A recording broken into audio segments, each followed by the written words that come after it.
We'll be starting in 2 more minutes. If I'm audible, just type yes in the comment section, please.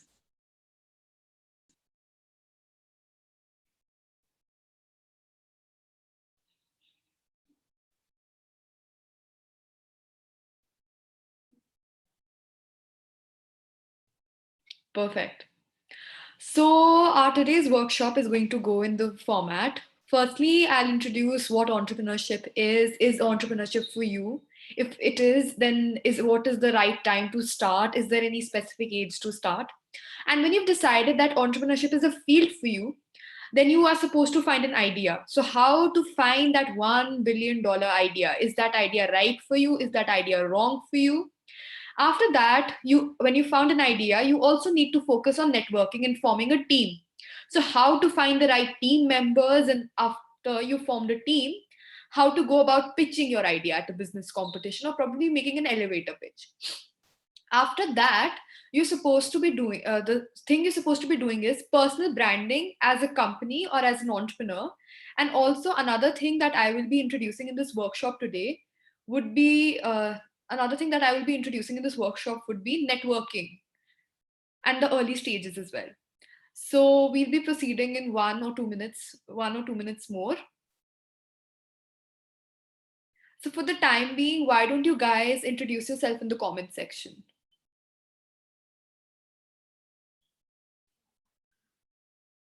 Or just write a hi, or just tell something about yourself. Describe yourself in one word in the comment section.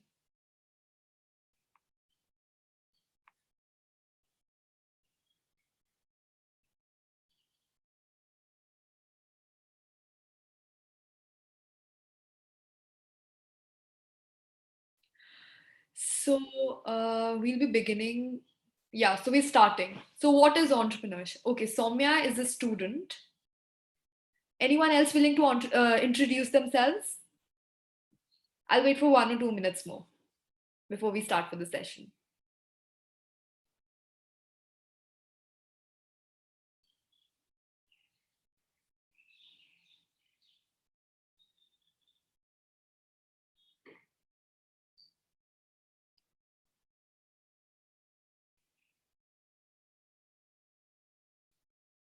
Okay. So, what is entrepreneurship? Entrepreneurship is an art of bridging the gap between the problem and the potential solution, between the problem and the solution, and earning a profit out of it. And in a developing country like India, there are many economic and social problems that millions and millions of people face every day. That is why I say that India is the best place to start a startup. Okay. So, hi, welcome to the workshop, Tanveen. How are you? Can you comment? So just comment hi if you can hear me.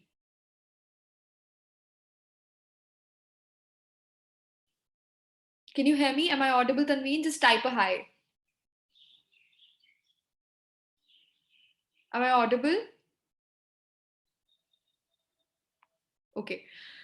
So that's what entrepreneurship is. It's an art of bridging the gap between a problem and a solution. So I say, the one thing I say is India is the best place to start a startup. The reason I say this is as India is a developing country and there are a lot of social and economic problems that millions and millions of people face on a daily basis. But a very few people of the people who face these problems choose to solve them. We are there to complain about the problems, but very few of us choose to solve those problems. Also, another thing that I've noticed is that our education system prepares us for the job seeking market, but not the job creation market. And the problem with that process is that we all are looking for a job, but if we do not have enough job creators in the market, then what is the point? Because there is a limited number of jobs, but the number of job seekers are increasing day by day. So we need more job creators as well. So that is why entrepreneurship is important. Okay, so now if you think entrepreneurship is important, entrepreneurship is not only about earning profits out of the thing, entrepreneurship is also about. Guys, can you switch on your cameras, please, if possible? Can you please switch on your cameras?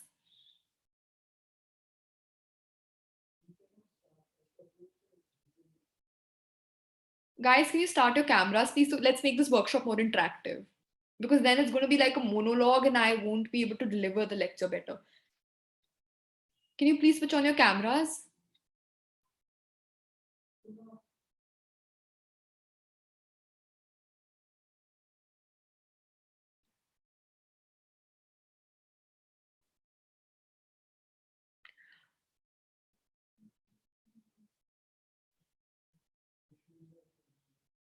Guys, can you please switch on your cameras, please? So I can make the workshop more interactive.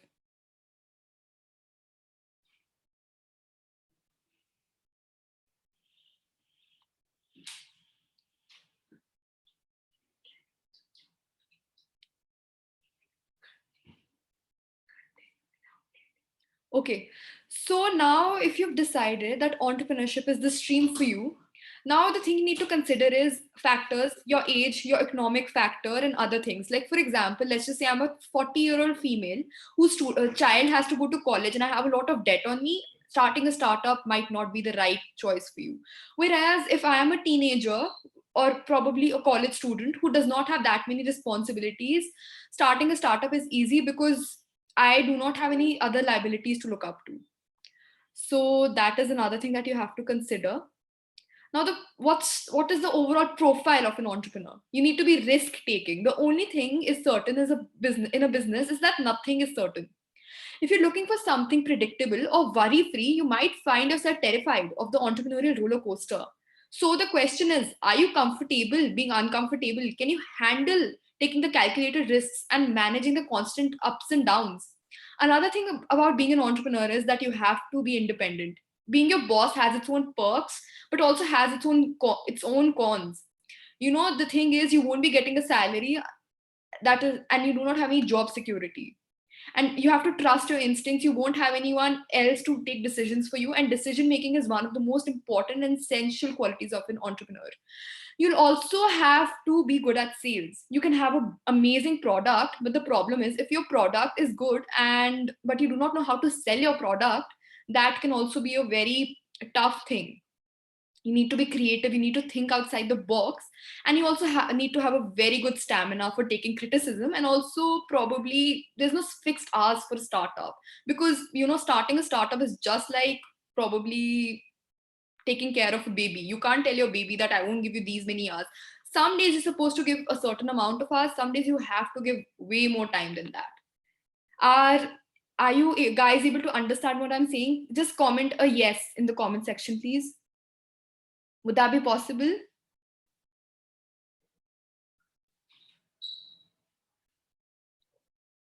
Guys, would that be please possible? Okay, so okay. So now when you've decided that you want to do a startup, then you're probably supposed to also think about the idea supposed to go ahead with, right? So when you're deciding to choose an idea, what's the best way to choose an idea? You should flip the question. You should choose the right problem. Because see, when you're choosing an idea, the thing is you need to look at the magnitude of the problem, the customer segment effects, the problem after the problem is solved. Is there a scope of growth? Also do a SWOT analysis of your proposed solution, and what is the political scenario around the problem. Because see, if the government is not in support of the solution that you're proposing, or probably the laws are not in favor of it. Like, take an example. If you are helping patients with cancer, and probably cannabis is one drug that people with cancer prefer, and that is not allowed in the country where you're selling the product, then that's a problem. And also, you need to see that the product has a correct product market fit. That basically means it probably is the right product for the market, and also it is in the reach of the paying capacity of the customer. If, for example, take an example of India. India is an economy which is very price sensitive, and when economy is price sensitive, you cannot price your products exorbitantly. And also, if you see there's a valid problem and you can probably find a solution for it which is affordable and in the budget of your customer, that ensures that your idea will be more successful, and that is how you can build a solution around the problem. You should see the SWOT, that is basically the strength, weakness, opportunity, and threat. You should also do the pestle analysis, and you should see again the political and the legal factors. And I'm sure the business idea is on the road to success. So now you've decided to do a startup. You've also found the right idea. Now you would be looking for a co-founder. So when you're looking for a co-founder, there's a quote by Warren Buffett: "You cannot make a good deal with a bad person." So the quote means, if you choose a team member, ask yourself this question: do I trust this person? And if you do not trust that person, you should not even bother thinking beyond this point about teaming up. The reason is, when you are working with someone in the team and working towards a startup, and you do not trust that person, a startup is a very long and lonely journey, and your only person who's supposed to be there for you, and you do not trust that person, it is a recipe for disaster. Always have the people with a diverse skill set on your team. Basically meaning, if you are probably good at marketing, have someone who's good at product development or probably good with technology. The reason is that that ensures a dynamic outlook as a startup and also teaches you a lot of new things.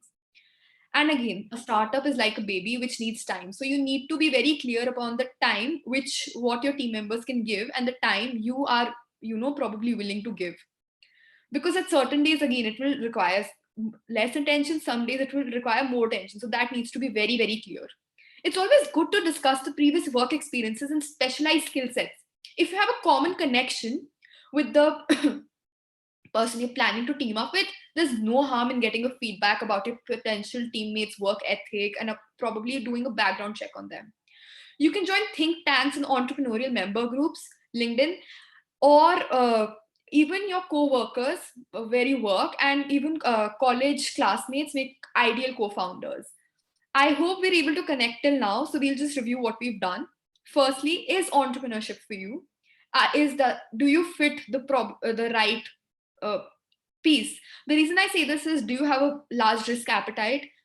Are you willing to work independently? Do you have debt on you? Do you have other external responsibilities? So these are the factors you need to consider. Also, another thing you need to do is, you need to see, does your problem is your startup actually solving a valid problem? Because if you're not solving a valid problem, you will not be able to scale that startup. And what is the growth scope? What is your market segment? What is the risk taking appetite of your consumers? Till now, are there any questions? If there are, please raise your hands, guys. Just 1 minute, let me set one setting. Yeah, if there's, okay, there's a question. Just 1 minute. Please wait for a second. Let me just fix this.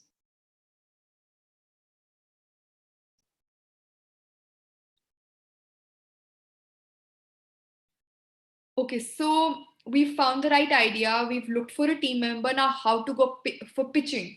So, pitching is a very essential part of the whole startup journey, because pitching is the place where you're able to pitch your idea to potential clients, to potential investors, to people who might be interested in your idea or might be interested in looking forward to the whole idea. So there are four types of pitch: the Twitter pitch, the elevator pitch, the startup pitch, the basically the competition pitch, and the investor pitch. The Twitter pitch is a pitch where basically a one-liner: I am the Amazon for like second-hand medical equipments. That can be like that Twitter pitch. The elevator pitch is a 60-second small pitch where you just tell what you're doing, what's your USP, and it's supposed to be sharp, crunchy, and it's up to 60 seconds. Hence, it's called the elevator pitch. It's similar to going up and down in the elevator. And then there is a start business plan pitch. So basically, a business plan pitch is supposed to be of 3 to 5 minutes. You're supposed to have slides where you pitch your idea, you tell how you're differentiated in the what differentiation you're creating in the market, how are you different from your competitors, what kind of USP do you offer. You define the goal of your pitch. What do you want to get out of it? Is it a meeting, an opinion? Think about this before crafting a message. Explain briefly but clearly, what do you do? Can you be concise and still express the core idea of your startup? You communicate the USP. Are you able to identify one or two differentiators of your startup? Engage the listener with one good question. What's the next step after you've pitched the idea? Ask for it. Because when you engage the listener with one good question after when you've done with the pitch, it gives them food for thought and further probably engages them with the ideology of your startup. And don't start talk okay, while you're doing the pitches, do not start talking about the technicality of your product unless asked for. Because see, people do not go for the technicalities, but they go for what value you're offering or how are you different. And it when you go in technicalities, it just gets too detailed for the listeners as well. Hence, do not get into the technicalities. Instead, show them the problem you're solving and how are you adding value. And the best way to show that you are different, probably that can be after sales service.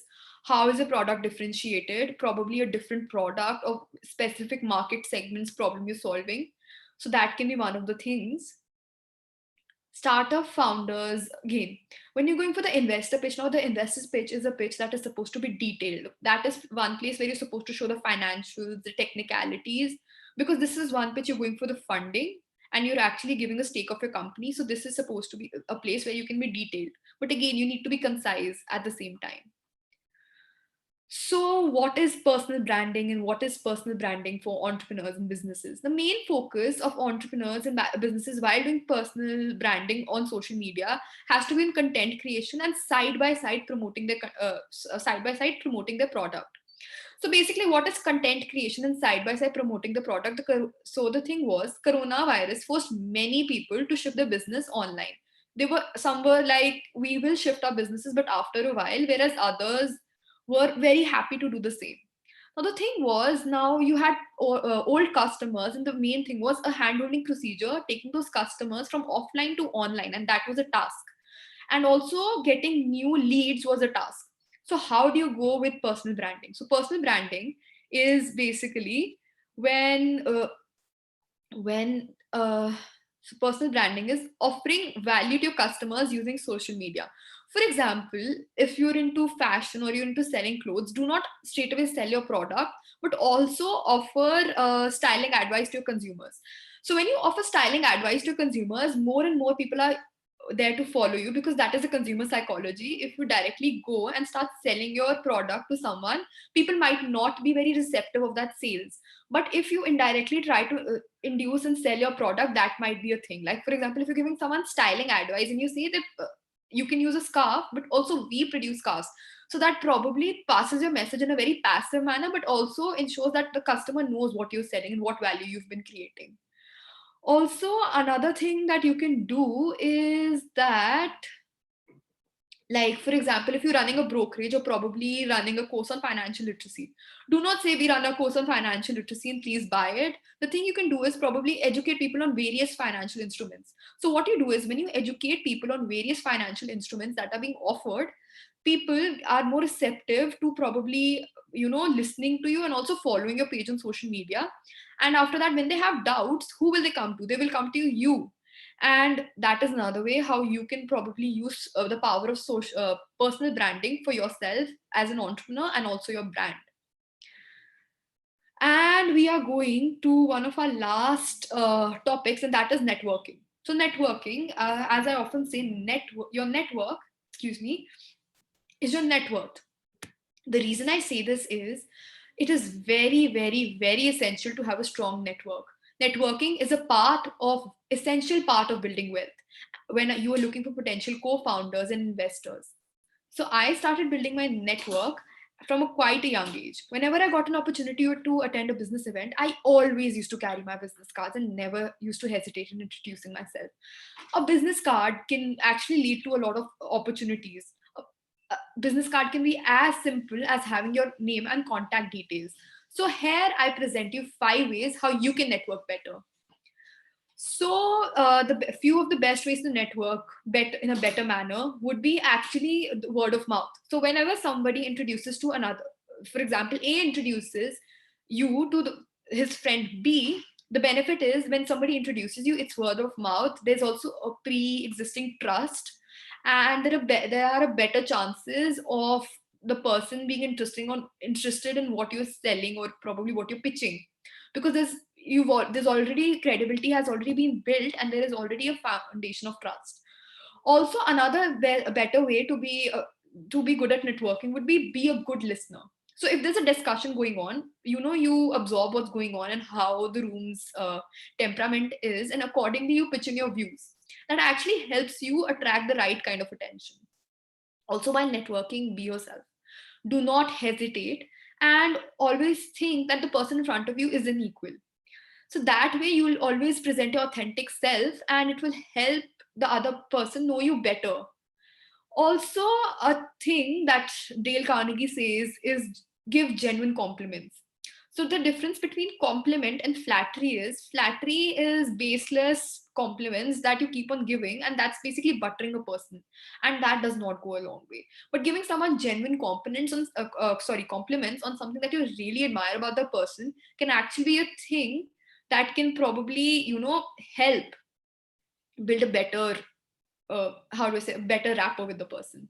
Also, this is one thing I do: always make the first move. Many people hesitate to make the first move, but if you do not know anyone in the room, don't hesitate to go to a group of people and introduce yourself. Okay, and the last thing about networking is a two-way street. If you want the other person to stay in touch, show them how you can offer them value about by discussing ways to collaborate, and how you can offer value to the person. Because if you want to extract value from someone, you also need to offer value to the other person.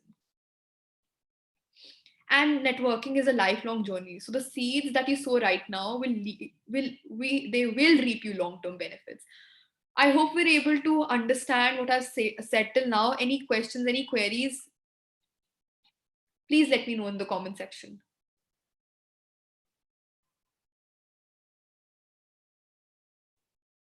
Any queries? If there are any queries, please raise your hands and let me know.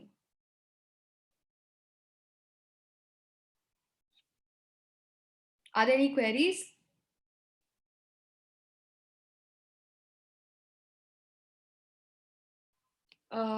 Okay. Are there any queries? Sandeep has already raised his hand, so maybe he has some queries. Also, there's this, Rushi, can you please help me? The comment section is only going to you, I guess. Can you make it for everyone? Can you help me with that, please? I'm not sure whether I did that. Yeah, can you please help me with that? Any queries, any questions, any ideas you'd like to discuss? I'm more than happy. Or the messages are going privately, and only the message that I can send is to book my session, not to the people hearing the session. Any queries, any questions, anything at all? Also, there's another thing I would like to discuss, and this is: do not compare your day one to someone's day 1000 or day 600. The thing is that when you're working on a startup journey, or as in going as a freelancer as well, there's also a lot of problem that you face. And the thing is that when you compare your day one to someone's day 100, it just isn't fair to you or that person, as a matter of fact. Or competition is always healthy, but if you compete in an unhealthy manner, the only thing it's going to do is ruin your mental health and also affect your work, because comparison is the thief of joy. But of course, always remember competition in a healthy manner. Any questions till now? Please let me know in the comment section, please. Yes, Or I have. raise your hand. Yeah, I think comment section is now open, so they can send a message. Any Yes. questions? Anything? Are you there with me till now? Just type yes.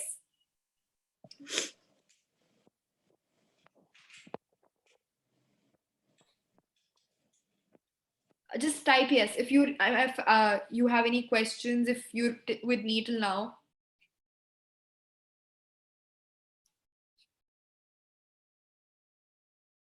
Okay, so I will just wrap up what I've taught. Again, firstly, is entrepreneurship the right space for you? Look at your risk taking capacity, look at what you're capable of doing, look at if that is the right path for you, and look at the responsibilities you have. The second thing would be choosing the right idea. Choose the right problem, you'll find the right idea. And there's a largest chance of your startup being successful. Look at the market size, look at the problem you're solving, is there any rate of growth. Also look at that, what next, what's the scope of growth, is your customer segment actually willing to pay the price you're charging. That is also something that's very important to look at. And then finding the co-founder.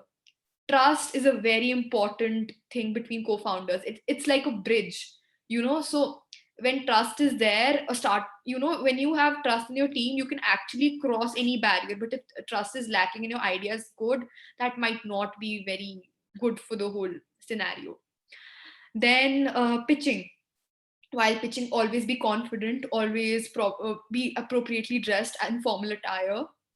And also, while you're pitching, be crisp and sharp with your pitch. See which pitch you're going for. Is it the Twitter pitch? Is it the elevator pitch? Is it the business plan competition pitch? Or is it an investor pitch? Be mindful of that as well. Also, then personal branding. Do not directly start selling your product. Sales is a whole circle, it's a journey. So do not start selling directly. Try to understand the pain points of your customer. Make a customer persona. For example, my customer's name is Arjun. So probably I'll understand what Arjun's affordability, like how much he can afford, what is his age, what is the responsibility he has, what kind of challenges does Arjun face in his life. And let's just say Arjun faces the problem of diabetes, then probably how, and insulin is the solution. So what is the right way to deliver insulin to him? Is that insulin actually a part, can he afford it? And how can I probably make it more accessible for more people so more Arjuns like him can afford it? So be very mindful of that, think about that. And when your product is good and you have the right team also, and you're good at sales, and you're probably, again, you're good at personal branding, where you're not directly selling, instead you're giving healthcare tips or something like that, and giving tips and probably having more followers, and that drive your sales. The thing you need to be looking at is networking, because networking is, again, your net worth. It's very, very important. You need to know how to pitch yourself to people. You need to always, you should never hesitate while networking. You should meet people from different diverse backgrounds, because when you meet people from different backgrounds, that is when you actually learn about new things, and also you teach new things to people. Because if you're in a bunch of homogeneous people, you won't learn much. But if you're in a batch filled with a heterogeneous batch, there's more chances of you doing things out of the box and also learning things out of the box. So networking is a very good opportunity to find co-founders, to look for good talent for your company or startup. It's also a good opportunity to look for investors, or probably looking for future associations with someone. And again, while networking, always carry a business card. Don't hesitate to make the first move. And also see, while you're networking with someone, so the person stays in the loop, how can you offer them value? Are we clear till now? Guys, if you could just comment yes, that would be great. Am I audible? Are we clear till now? Right? Am I audible? Any questions? Any questions that you might have regarding startups or anything, as a matter of fact? Any queries? Anything?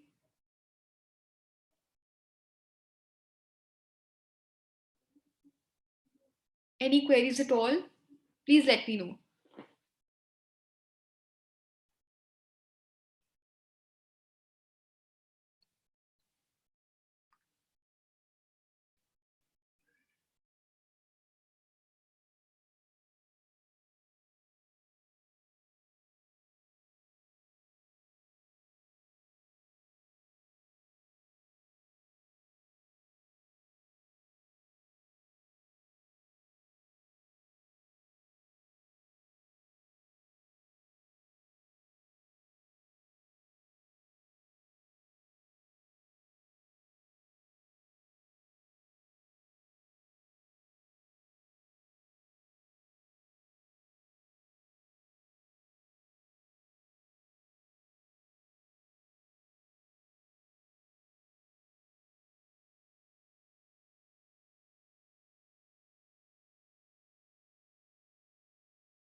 Right.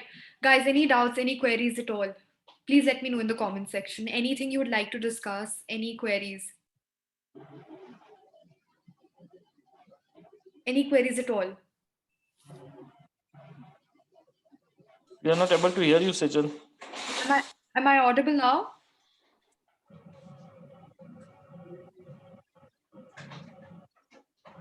Am I audible now? Hello, Sejal. Yeah. Hi, am I audible?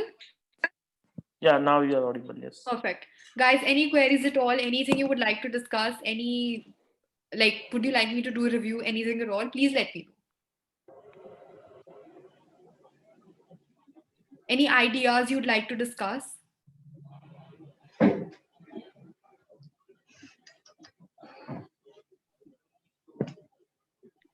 Okay. So when you're going through the early stages of a startup, now it's very difficult sometimes, the thing you need to be very mindful of is the financials. Now, the financial is something that's very, very crucial. So when you're looking at the financials, a startup that does not make any profit is of no use, because at the end goal of a startup is to make profit. Also, as a startup founder, you need to be very mindful of the techniques you apply, because you're not only responsible to yourself and your consumers, you're also responsible to your employees and the employees at your office, because those employees rely on you for their living, and also their families rely on you for your living. So you need to be very mindful of what you're doing, and you need to again be ensure that you're coherent with the laws and stuff, because when if you're not in favor with the government, it does sometimes businesses do get into a lot of trouble. And finance is something you need to be very mindful of, and all the audits and stuff. And another thing is, while you're probably seeking investment from a venture capitalist or an investor, a very crucial part is knowing how much of percentage of the equity of a startup to be given for what kind of an amount. So always analyze, do the valuation of a startup correctly, do the financials correctly, so you are aware how much equity you're supposed to be giving to that venture capitalist, on how much, or an angel investor, as a matter of fact, because they are only concerned with making profits, and profit is the main thing. But then you need to know that you give them enough equity, so you have your independence as well as a startup founder, and you also have a say in the processes of the startup.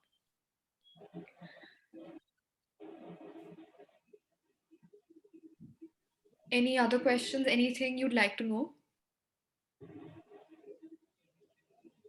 any queries?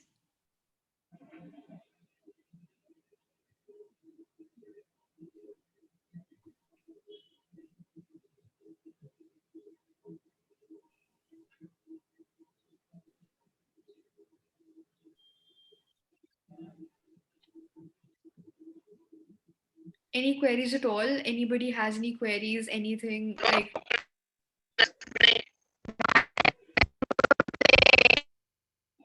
sorry, you know, ए अच्छा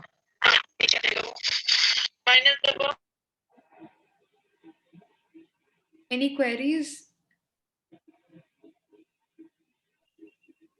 Please type your queries if you have any queries. Please type in your queries.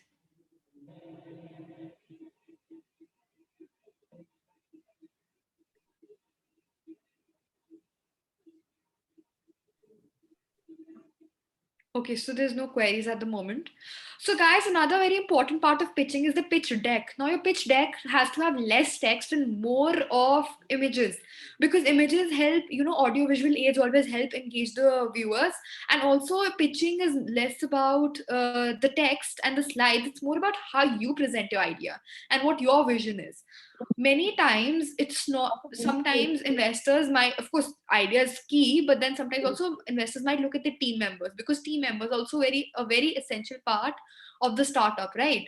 And how people, sometimes background checks are done on team members, and background checks are done, and also you need to have a clean history, because sometimes, you know all your history, all your work experiences checked out.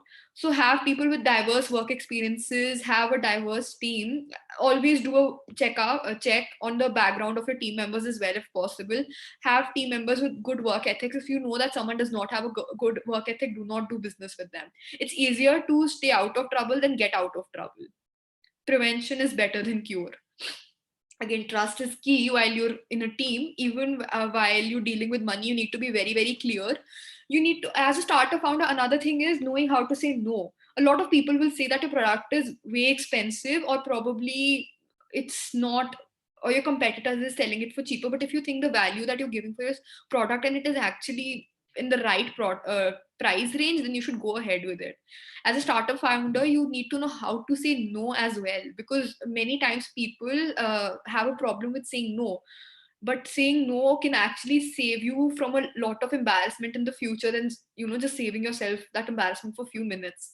So learning how to say no, not comparing your journey with someone else, always choosing an idea that actually has the right, has a considerable amount of people who's facing the problem.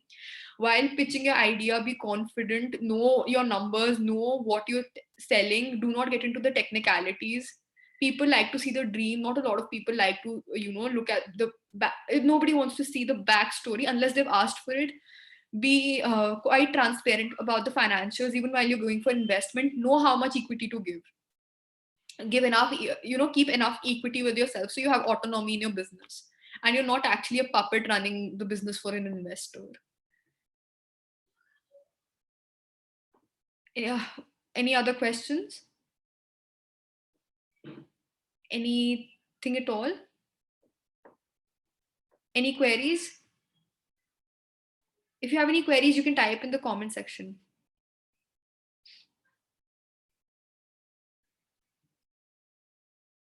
We'll be wrapping up the session by 5:50 and we have 10 minutes more. Anything at all, anything you want to know, just let me know in the comment section, please.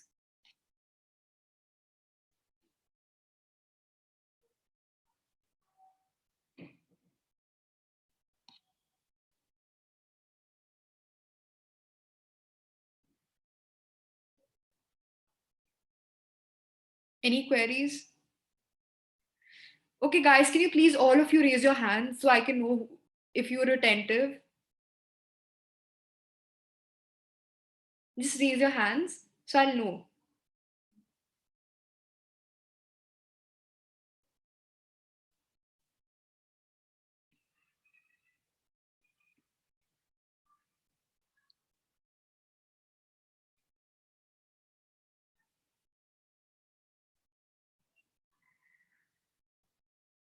Okay, so another question, could you tell or more often on how to find an idea I often have? How to find an idea? Okay, so fine. You see, a lot of people have ideas, and each and every one of us has $1 billion idea at least once in our life. But the problem that we have is we don't have the courage to execute that idea. We think that a startup requires a lot of money. Yes, certain startups do require a lot of money, but certain startups can also be penny wise, and you can probably cut off on the costs. So not all startups require a lot of money to start. Age can be a constraint in certain segments, but not in all segments. There have been a lot of young startup founders as well. I personally pitched my first business plan at the age of 15. And finding that right idea, find the right problem. So the thing is, once you've ideated, actually look at what your competitors are doing, and look at where they are lacking, where your competitors are lacking. That is where the advantage lies, because many founders are not afraid of what other startups, like many startups are not afraid of what other startups are doing. They're afraid of that person sitting in the garage, or that one smart person who can actually create a ripple in the whole market, a dent in the whole market. So you need to have the courage to pursue your ideas. If you select an idea, research your idea well. A lot of people, founders, do not research their ideas well, and they're also emotionally very attached to the startup. So when the startup gets criticized, they think that they are being criticized and attacked. But take criticism as feedback. Take it as a feedback mechanism, and the people who criticize your ideas are the best people, because you're actually receiving the right feedback.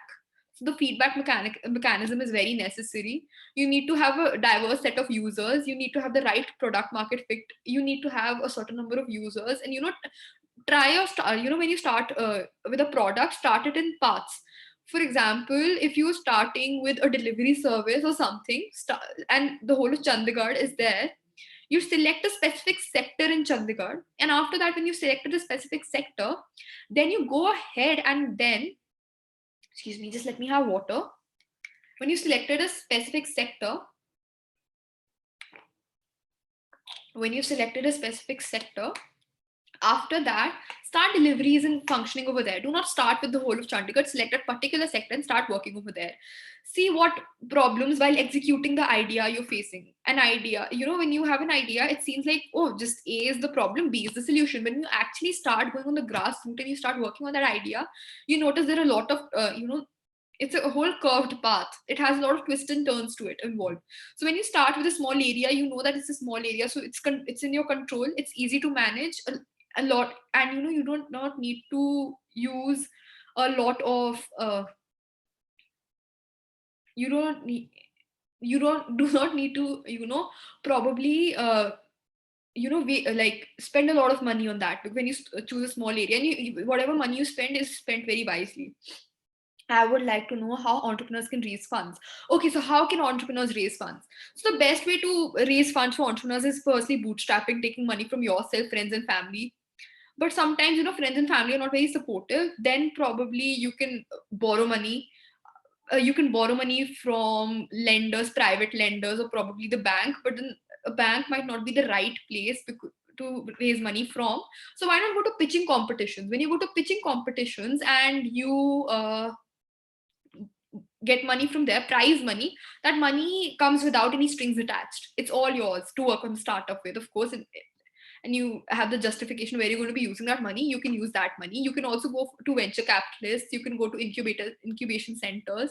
You can go to you can probably even look for people to fund your ideas online. There are a lot of investors online who on LinkedIn who are willing to fund startup ideas.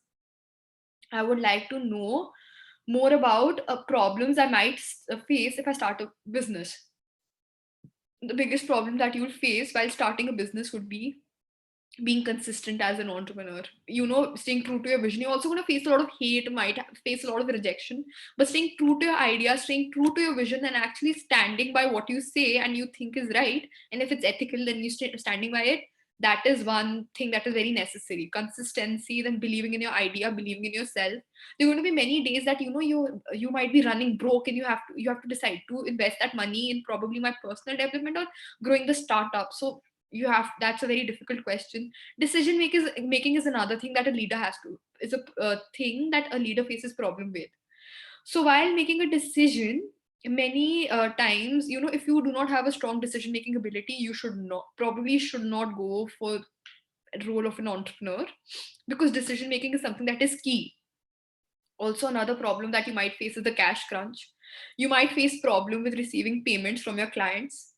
Can I start my business as a part-time venture, as I will not be able to leave my job? Okay, so you can start a business initially as a part-time venture, but eventually you will have to, unless you have a lot of other co-founders. Otherwise, if you are running a business, you have to see at what stage are you. Is it like a serious stage? Is it like an initial stage? If it's an initial stage, probably yes, you can do it with a job. But then if you're at a serious stage where you might need to dedicate your whole time to the startup. So it depends on which stage are you at your startup journey.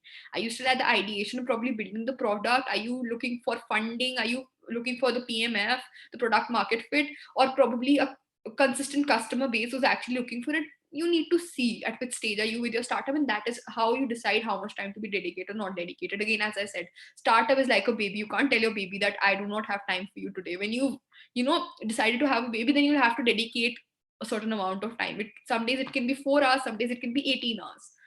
Needs to be, it depends on case to case. Any other questions? Hi, are there any questions? Please let me know.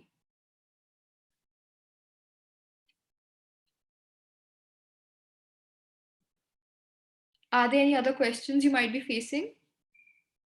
What is equity basically, and why is it so important? If I get investors, will I need to give it? Yes, you investors do expect a certain part. Equity is like a small part of your startup being shared with the investor. So when the investor gives you money, they take that percentage of your startup, and then after a certain time, they probably decide to exit. So basically, it's a part of your startup that is given to an investor in exchange for the money you receive as funding. That is what equity is.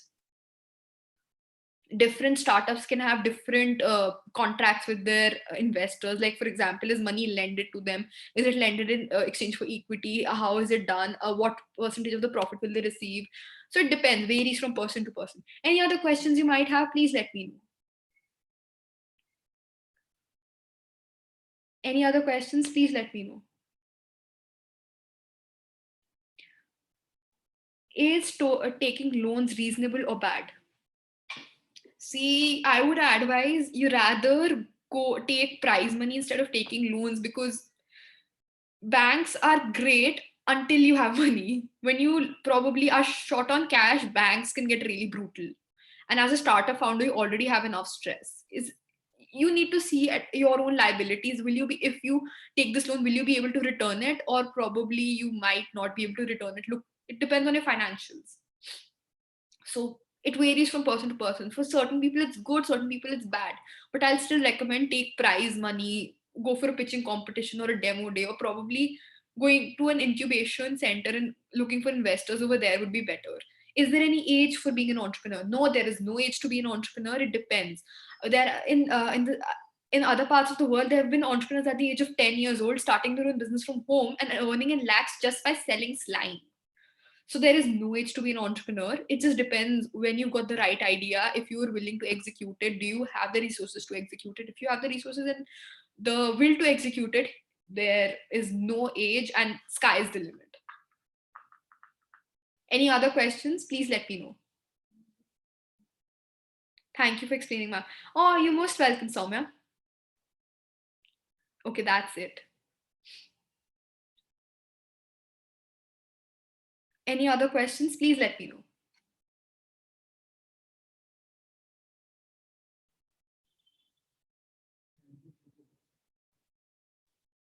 I'll be there for 2-3 minutes more. If there are any questions, please let me know. Otherwise, we'll be ending the session at 5:53. Any questions? Please let me know.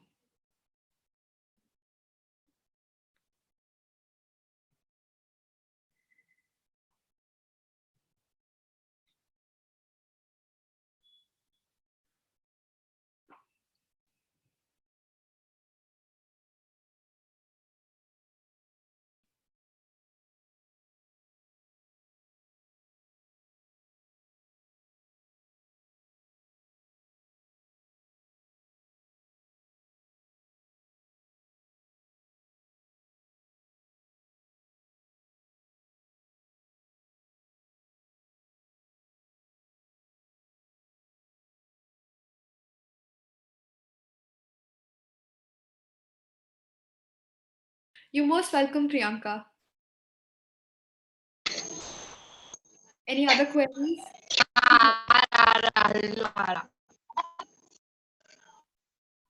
If you have any queries, please type in the comment section.